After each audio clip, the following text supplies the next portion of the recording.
Main function के अंदर जितनी भी स्टेटमेंट्स हैं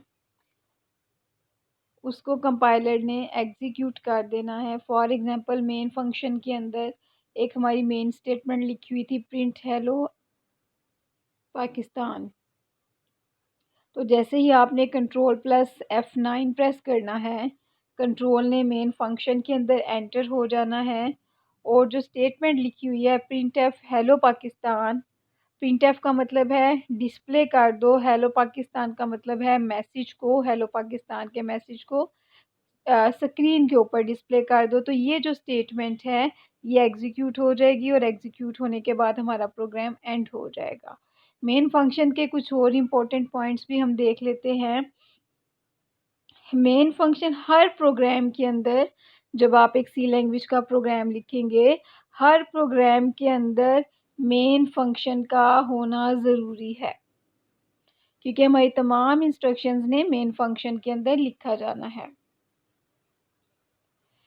अच्छा जी, अगर हम एक प्रोग्राम लिखते हैं जिसमें हम मेन फंक्शन को नहीं डिफाइन करते, हम एक प्रोग्राम लिखते हैं जिसमें हम मेन फंक्शन को नहीं डिफाइन करेंगे, तो फिर हम उसको कंपाइल करने की कोशिश करते हैं और रन करने की कोशिश करते हैं। जैसे ही हम कीबोर्ड से Alt प्लस F9 की प्रेस करेंगे, Alt प्लस F9 की किस लिए इस्तेमाल होती है? प्रोग्राम को कंपाइल करने के लिए, सोर्स कोड से ऑब्जेक्ट कोड में कन्वर्ट करवाने के लिए और सिंटैक्स एरर्स को चेक करने के लिए। तो अगर आप अपने प्रोग्राम में मेन फंक्शन नहीं लिखते और आप अपना प्रोग्राम कंपाइल करने की कोशिश करते हैं Alt प्लस F9 की मदद से, तो हमारा प्रोग्राम जो है ये कंपाइल हो जाएगा।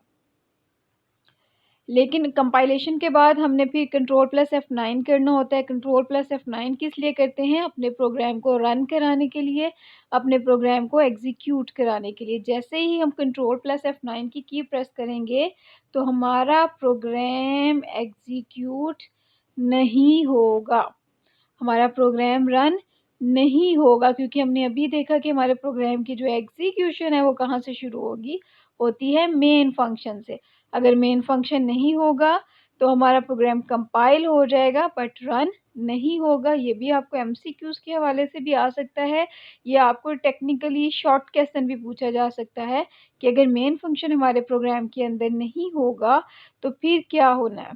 तो प्रोग्राम कंपाइल हो जाएगा बट एग्जीक्यूट नहीं होगा। वजह भी हमने देख ली है, क्योंकि हमारे प्रोग्राम की एग्जीक्यूशन मेन फंक्शन से स्टार्ट होनी है। कंपाइलर को जो मेन फंक्शन नहीं मिलेगा तो हमारा प्रोग्राम एग्जीक्यूट नहीं होगा। तो हर प्रोग्राम के अंदर मेन फंक्शन का होना ज़रूरी है और पूरे प्रोग्राम के अंदर एक ही मेन फंक्शन होगा। अच्छा जी, the body of main function is enclosed in curly braces. Main function का हम अभी नेक्स्ट स्लाइड में अपनी सिंटैक्स भी देखते हैं। तो मेन फंक्शन की जो ये हमारी सारी स्टेटमेंट्स हैं ये किसके अंदर लिखी जाती हैं? Curly braces start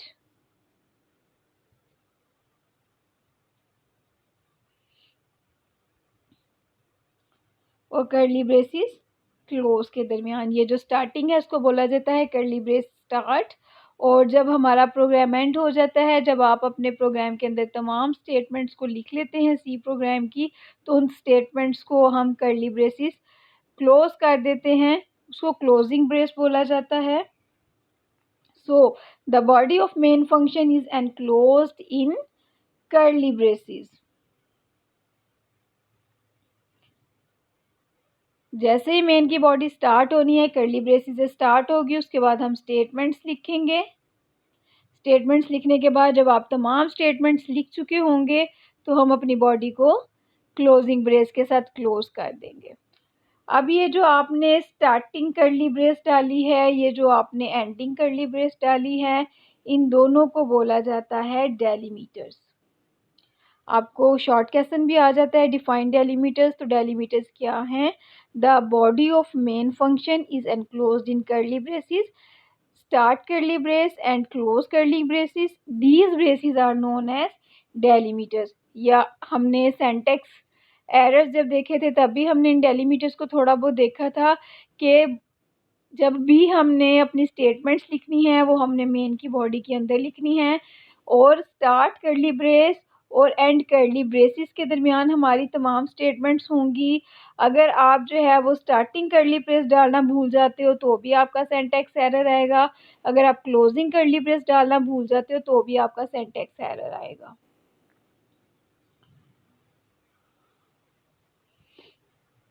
ji, syntax of main function को सी लैंग्वेज में लिखने का सिंटैक्स क्या है, या मेन फंक्शन को सी लैंग्वेज में लिखने के रूल क्या है, तरीका क्या है। वॉइड मेन ब्रेसिस के अंदर वॉइड, ये स्मॉल लेटर्स हैं सारे वॉइड के, क्योंकि हमारे पास कीवर्ड्स हैं। Void, void space main, void starting curly brace, ending curly brace, और सेंटर में body of main function C statements हम यहाँ पे लिखते हैं। वॉइड एक कीवर्ड है, मेन हमारे फंक्शन का नाम है। अगेन वॉइड एक हमारे पास कीवर्ड है। वॉइड का मतलब होता है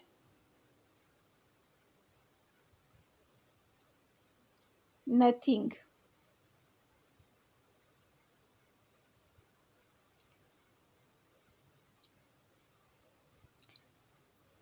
ठीक है, जब हम अपना चैप्टर नंबर 13 पढ़ेंगे तो उसमें हमने फंक्शंस बनाने सीखने हैं।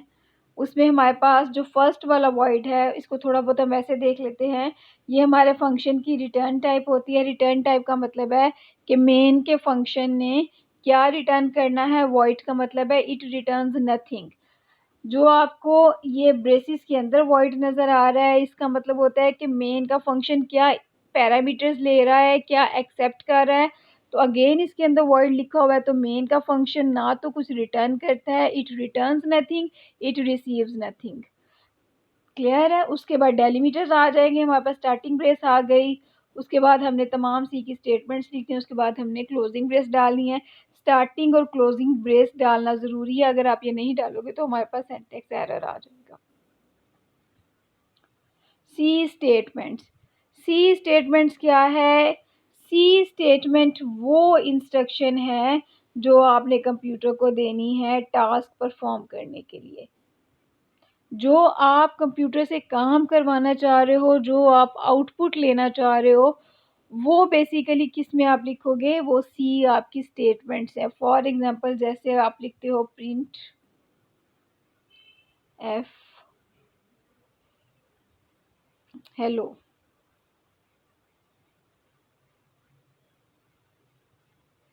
ये हमने एक स्टेटमेंट लिखी है सी स्टेटमेंट।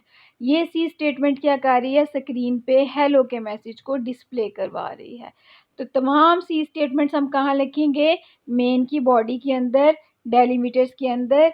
एक्चुअली जब आपने कंट्रोल प्लस F9 करना है तो कंट्रोल ने मेन के अंदर एंटर होना है, वो इस स्टेटमेंट पे आएगा, इस स्टेटमेंट को एग्जीक्यूट करेगा। अब ये स्टेटमेंट क्या कह रही है कि हमारी आउटपुट स्क्रीन पे हेलो को प्रिंट कर दो। जैसे ये स्टेटमेंट एग्जीक्यूट होगी, स्क्रीन पे आपको मैसेज एक नज़र आएगा हेलो का, और हमारा प्रोग्राम जो है वो एंड हो जाएगा। तो ये बेसिकली क्या है, इट इज़ सी स्टेटमेंट। और इसमें हमने कंप्यूटर से क्या टास्क परफॉर्म करवाया है कि वो स्क्रीन पे हेलो को प्रिंट कर दे। These statements are written in curly braces, हमने अभी देखा मेन की बॉडी के अंदर। हर स्टेटमेंट जो है वो एंड होती है स्टेटमेंट टर्मिनेटर से, सेमीकोलन से। एग्जाम्पल देख लेते हैं। हमने सी का जो स्ट्रक्चर देखा था, basic structure of C language, उसमें हमने क्या देखा कि सबसे पहले हमारे पास फर्स्ट लाइन आप इसमें देखें, ये है हैश इंक्लूड stdio.h। हैश किसको इंडिकेट करता है, एक प्री प्रोसेसर डायरेक्टिव को। ये प्री प्रोसेसर डायरेक्टिव क्या कर रही है, stdio.h की हेडर फाइल को हमारे प्रोग्राम के अंदर इंक्लूड करवा रही है। फिर वॉइड मेन का फंक्शन आ गया। वॉइड मेन के फंक्शन के अंदर हम जो कंप्यूटर से काम परफॉर्म करवाना चाह रहे हैं वो क्या है कि वो स्क्रीन पे एक मैसेज प्रिंट करे, hello word of C programming. और एक और काम उसे क्या करवाना चाह रहे हैं, एक और मैसेज प्रिंट करवाना चाह रहे हैं, programming makes life interesting, these are C statements. जैसे ही हम कंट्रोल प्लस F9 को प्रेस करेंगे तो हमारा जो कंट्रोल है वो इस मेन की बॉडी के अंदर चला जाएगा यहाँ पर, और जो पहली स्टेटमेंट लिखी हुई है उसको एग्जीक्यूट कराएगा। फॉर एग्जांपल ये हमारी आउटपुट स्क्रीन है, तो स्क्रीन पे क्या मैसेज डिस्प्ले हो जाना है, हेलो वर्ड सी प्रोग्रामिंग, जो भी ये मैसेज लिखा है इसने यहाँ स्क्रीन पे डिस्प्ले हो जाना है। एक स्टेटमेंट एग्जीक्यूट होगी तो कंट्रोल हमारा जो है वो नेक्स्ट लाइन पे चला जाएगा, और नेक्स्ट लाइन के ऊपर क्या है, हम एक मैसेज प्रिंट करवाना चाह रहे हैं, प्रोग्रामिंग मेक्स लाइफ इंटरेस्टिंग। तो हमारी आउटपुट स्क्रीन के ऊपर दूसरा मैसेज कौन सा प्रिंट हो जाएगा, ये वाला। जिस तरतीब से आपने इंस्ट्रक्शंस लिखी हैं उस तरतीब के अंदर ये जो भी मैसेजेस हैं वो आपके पास स्क्रीन पे डिस्प्ले हो जाएंगे, और जैसे ही क्लोजिंग ब्रेस मिलेगी तो हमारा प्रोग्राम जो है ये एंड हो जाएगा। ये हमारा था जनाब basic structure of C programming language. उसमें हमने देखा सबसे पहले प्री प्रोसेसर डायरेक्टिव्स होंगे। प्री प्रोसेसर डायरेक्टिव्स की पहचान क्या है, हैश का सिंबल होता है, इनको इस्तेमाल किस लिए किया जाता है, इंक्लूड प्री प्रोसेसर डायरेक्टिव की मदद से हम हेडर फाइल को अपने प्रोग्राम के अंदर इंक्लूड करवाते हैं। वो हेडर फाइल क्या करती हैं, ये देखें, हमने अपने प्रोग्राम के अंदर प्रिंट एफ के फंक्शन को इस्तेमाल किया है। ये एक बिल्ट इन फंक्शन है, पहले से बना हुआ फंक्शन है, हम सिर्फ इसको यूज कर रहे हैं।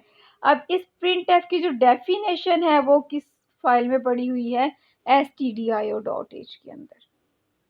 ठीक है, अगर हम प्रिंट एफ को इस्तेमाल करना चाह रहे हैं तो अगर हम प्रिंट एफ फंक्शन को हमने जब भी इस्तेमाल करना है हमने इस हेडर फाइल को ज़रूर इंक्लूड करवाना है। ठीक हो गया, तो प्री प्रोसेसर डायरेक्टिव्स की भी हमें समझ आ गई कि बिल्ट इन फंक्शंस को इस्तेमाल करवाने के लिए उनसे रिलेटेड जो हेडर फाइल्स होती हैं उनको हम अपने प्रोग्राम के अंदर इंक्लूड करवाते हैं प्री प्रोसेसर डायरेक्टिव की मदद से। उसके बाद सेकंड पार्ट हमारे पास होता है वॉइड मेन का। वॉइड मेन क्या है, ये वो जगह है जहाँ से हमारे प्रोग्राम की एग्जीक्यूशन स्टार्ट होनी है। वॉइड मेन की बॉडी के अंदर क्या लिखी होती हैं, सी स्टेटमेंट्स बेसिकली क्या हैं, ये वो इंस्ट्रक्शंस हैं जिस पे कंपाइलर ने काम करना है, और इन स्टेटमेंट्स के अंदर जो भी लिखा हुआ है वो वाला टास्क कंप्यूटर ने परफॉर्म करवा देना है। फॉर एग्जांपल अभी हमने देखा कि इसमें क्या टास्क परफॉर्म होना है कि स्क्रीन पे दो मैसेजेस शो हो जाने हैं, कंट्रोल प्लस F9 के बाद hello word of C programming and programming makes life interesting. Next बेटा आपके लिए असाइनमेंट है कि हेडर फाइल क्या होती है विद सेंटेक्स। आपने जो है इस असाइनमेंट को कंप्लीट करना है। stdio.h एक हेडर फाइल है, इसकी जो है वो एब्रीवेशन क्या है, इसके अंदर कौन कौन से फंक्शंस इस्तेमाल होते हैं ये आपने बताने हैं। ऐसे ही conio.h क्या है, इसके अंदर हमारे पास कौन कौन से फंक्शंस होते हैं वो आपने बताने हैं। math.h क्या है, इसके अंदर कौन कौन से फंक्शंस इस्तेमाल होते हैं वो आपने बताने हैं। आज का लेसन हमारा यहीं तक, इंशाल्लाह ताला नेक्स्ट लेक्चर में मिलेंगे। अल्लाह हाफिज़।